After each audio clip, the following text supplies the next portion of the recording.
ले जाना है, आगे बढ़ाना है। हमारी जो 12वीं योजना का सीए के द्वारा लक्ष्य निर्धारित किया गया है 11,920 मेगावाट, इसमें हम उम्मीद करते हैं कि इस साल की क्षमता का तो हम पूरा करेंगे ही, जिसमें कि एक नया कीर्तिमान होगा एनटीपीसी का पहला 800 मेगावाट का यूनिट का उत्पादन,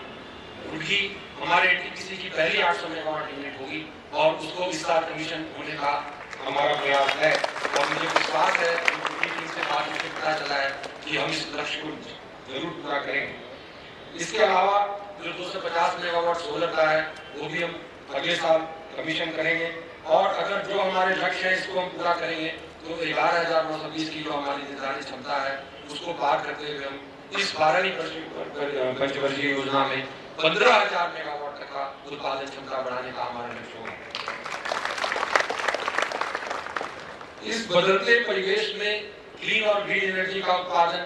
अधिक महत्वपूर्ण हो गया है, ये आप सभी जानते हैं, और इसीलिए हमारे लिए ना कि सिर्फ रिन्यूएबल एनर्जी की कैपेसिटी बढ़ानी है, बल्कि हमारी एक्सिस्टिंग यूनिट्स में भी हायर एंड हायर एफिशिएंसी को हमको इनकॉर्पोरेट करना है। नेत्रा का जो रिसर्च एंड डेवलपमेंट है उसका योगदान इस मामले में बहुत ही इम्पोर्टेंट हो जाता है। हमारे लिए नए नए आयाम नेत्रा ढूंढता है, जैसे अभी हमने आईआईटी मुंबई के साथ में कोलैबोरेशन किया है, जो indigenous solar thermal plant with storage का टेक्नोलॉजी डेवलप कर रहे हैं। ये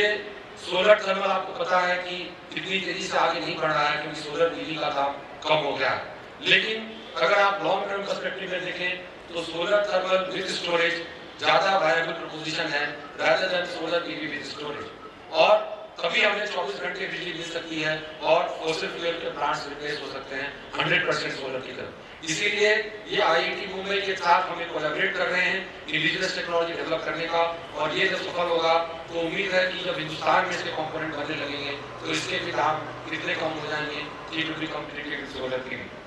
इसके साथ साथ एक सिमाद्री में नया प्रयोग कर रहे हैं हम लोग नेत्रा के साथ में,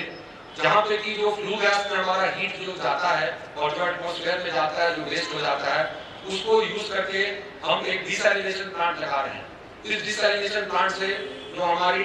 पीएम वाटर की रिक्वायरमेंट है वो हम डायरेक्टली मीट कर पाएंगे। इसके अलावा अगर हम इसमें कुछ मिनरल ऐड करें तो हम लार्ज स्केल पे ड्रिंकिंग वाटर फैसिलिटी दे सकते हैं। जो हमारे कोस्टल लोकेशंस हैं जैसे चेन्नई है जहाँ ड्रिंकिंग वाटर की दिक्कत होती है, वहाँ पर अगर ये एक्सपेरिमेंट इसको अगर हम कमर्शियल लेवल पे लगाएंगे तो बहुत ही सस्ते दाम में ड्रिंकिंग वाटर की उपलब्धि हो सकती है। सोलर सी वाटर को कन्वर्ट करके by using the waste heat which is otherwise going to the atmosphere.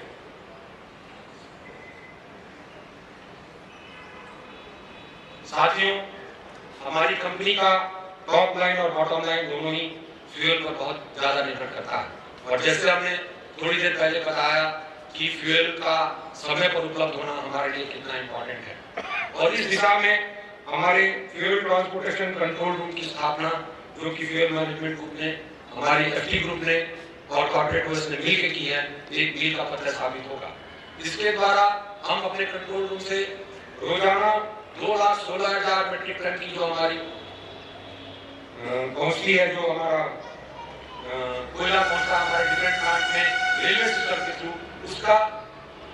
Real time basis पे मॉनिटरिंग ट्रैकिंग हम कर सकते हैं। इसके लिए डायरेक्टर ऑपरेशन तथा ईजी फ्यूल ट्रांसपोर्टेशन को बहुत बहुत बधाई देता हूँ, उनकी सारी टीम को बधाई देता हूँ। दोस्तों, स्ट्रॉन्ग इंजीनियरिंग हमारी सफलता का मुख्य फैक्टर है,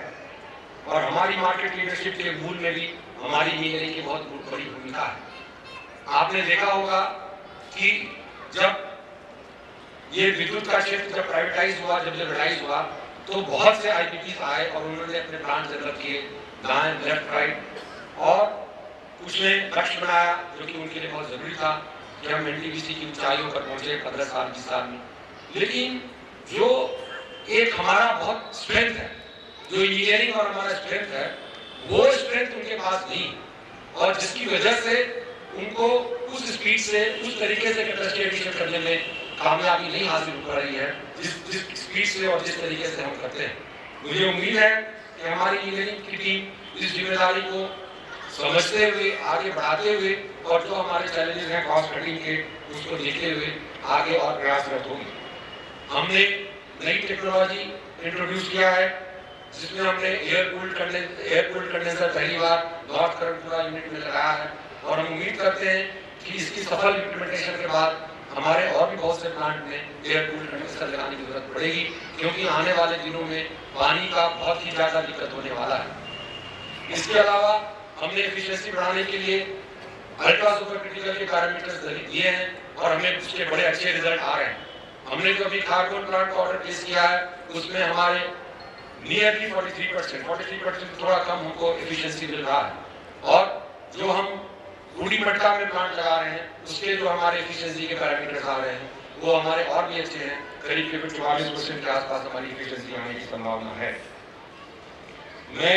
लीडिंग इंजीनियरिंग और उनकी पूरी इंजीनियरिंग टीम को बधाई देता हूँ। इसके अलावा एक जो बहुत बड़ी संस्था है हमारे पास, जो बहुत बड़ा स्ट्रेंथ है और जो जनरली फोकस में ज्यादा नहीं आता है, साइलेंटली काम करते रहता है, वो है हमारा स्ट्रॉन्ग कॉन्ट्रैक्ट डिपार्टमेंट, जिसकी बदौलत हमारी कॉन्ट्रैक्टिंग सिस्टम की ट्रांसपेरेंसी इतनी स्टैब्लिश्ड है कि शायद ही कोई क्वेश्चन होता है कि हमने कोई कॉन्ट्रैक्ट गलत दिया। कई बार इसकी इन्वेस्टिगेशन भी हुई, कई बार लोगों ने कंप्लेन भी किए, बट हर बार हम अपने इवैल्यूएशन पे खड़े उतरे हैं और सभी ने माना है कि नहीं, एनटीपीसी का जो कॉन्ट्रैक्टिंग सिस्टम है वो बहुत ही फेयर और ट्रांसपेरेंट है, जिसकी वजह से हमें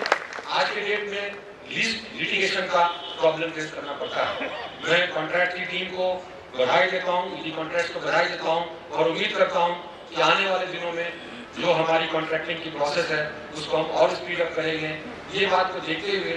कि हमें प्रोजेक्ट के टाइम को घटाना है, हमें अपने जनरेशन कॉस्ट को घटाना है।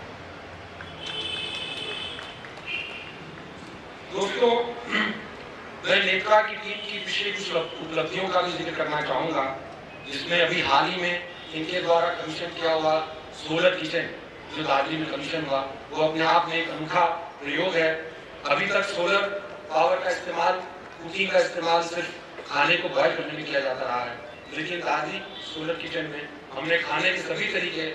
जो बॉयल करना है, जो सेकना है और तलना है, सभी तरीके उसमें प्रोविजन है और ये ऐसा पहली बार हुआ है। और मैं खुद गया था उसकी इनॉग्रेशन में और मैंने वहाँ की बनी हुई चीजें खाई, वो इतनी ना ही सिर्फ स्वादिष्ट हैं बल्कि स्वास्थ्यवर्धक भी हैं, क्योंकि उसमें जो ऑयल का टेम्परेचर होता है वो आप जो उतना फिक्स कर दो तो उतने पे वो कंट्रोल रहता है, इसीलिए उसमें तेल के जलने की संभावना नहीं रहती है और उसके साथ जो एडिशनल डिमेरिट्स हैं, जो टॉक्सिक हमारे बॉडी में जाते हैं, उसकी संभावना